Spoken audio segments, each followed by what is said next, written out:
I recently buried my husband, a painful experience I thought would at least grant me closure with one chapter of my life. But at the funeral, to my shock, my estranged adoptive daughter, Elena, showed up, not to mourn, but with a lawyer at her side, demanding inheritance after an absence of 8 years. For some perspective, I need to take you back to when our family first formed and when my husband and I had so many hopes for a future together with a child we could call our own. My husband, James, and I met in high school and were inseparable. We married at 21, and by 25, we were ready to build a family. But life had different plans. Infertility challenges shattered our hopes of a biological child. Rather than turn to treatments like IVF, we chose to adopt, specifically through the foster care system, hoping to give a child a loving, stable home. That's when we met 4-year-old Elena. Her birth parents, both addicts, couldn't care for her and no other relatives had stepped up. The moment we laid eyes on her, we knew she was meant to be part of our family. A year after fostering Elena, we legally adopted her. Her biological parents had relinquished their parental rights, recognizing they couldn't provide the care she needed.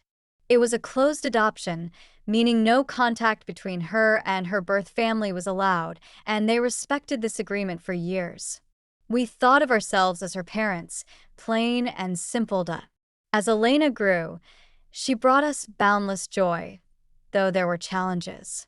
From an early age, she seemed drawn to luxuries and nice things. At first, it was cute, little trinkets or toys she admired in stores. But as she entered her teenage years, her requests became increasingly extravagant. She wanted expensive vacations, lavish gifts, and access to the kind of lifestyle only the very wealthy could afford. James and I were comfortable, certainly, but we lived modestly. We had responsibilities and couldn't cater to all of her whims. When we refused, she saw it as a personal affront. Things came to a head when Elena turned 18. Her birth parents, who we later learned had become quite affluent, reached out to her through a lengthy, heartfelt email. Apparently, losing her had been the catalyst they needed to turn their lives around. They had fought their way out of addiction, found respectable jobs, and eventually launched a successful business. They now had 2 younger children, both of whom Elena was meeting for the first time. They expressed their hope to welcome her into their family. Elena never mentioned this email to us.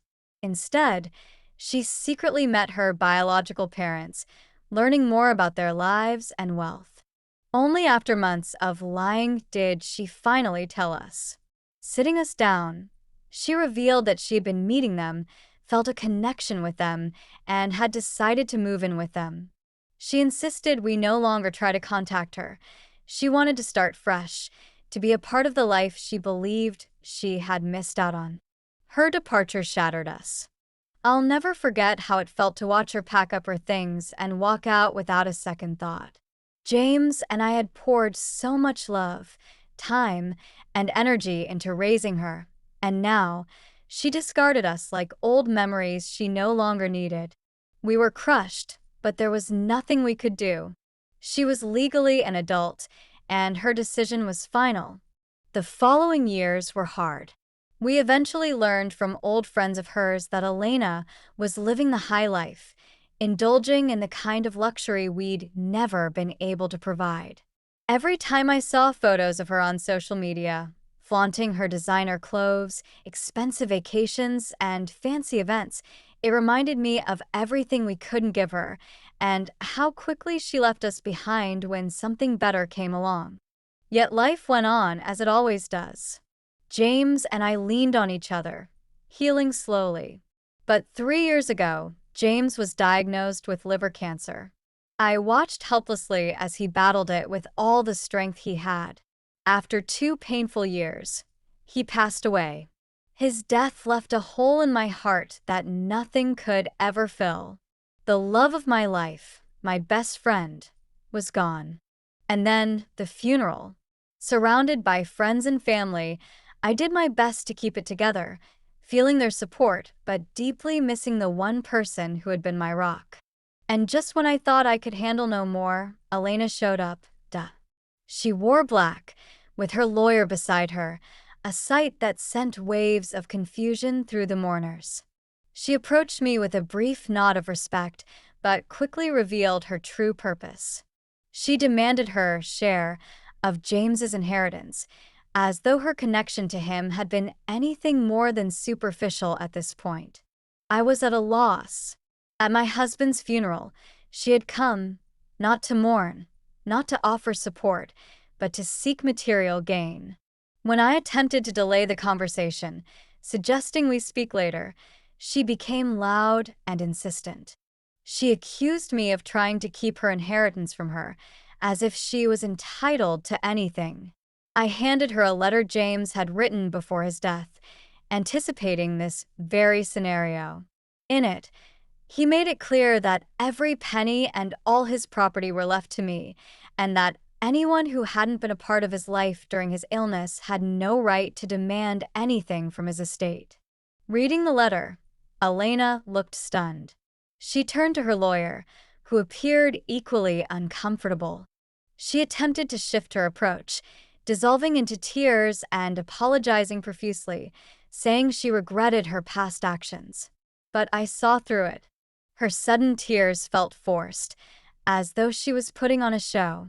For years, she hadn't reached out, hadn't checked on her adoptive father as he fought a terminal illness. Her birth family's wealth had drawn her away, yet here she was, seeking what she thought was her due. At that moment, any warmth I had left for her faded. I pushed her away, firm in my resolve.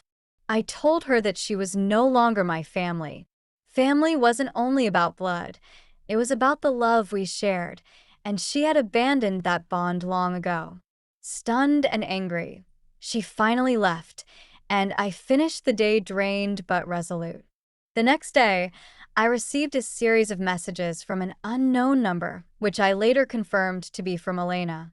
She explained that her life with her birth parents hadn't been the paradise she'd envisioned. After a few years, they'd grown weary of her lavish lifestyle and insisted she find her way on her own. She admitted that she'd tried to maintain the lifestyle they introduced her to, but without their support, she was struggling. She begged me to forgive her, claiming that she now understood the value of family. I read the message, but I felt nothing. I had spent years grieving her loss, learning to accept that she'd chosen a different path. Now, I wasn't ready to open that door again. Her last-minute apology felt hollow, especially knowing she had come to the funeral with a lawyer, ready to contest James's will. For weeks, I wrestled with this decision.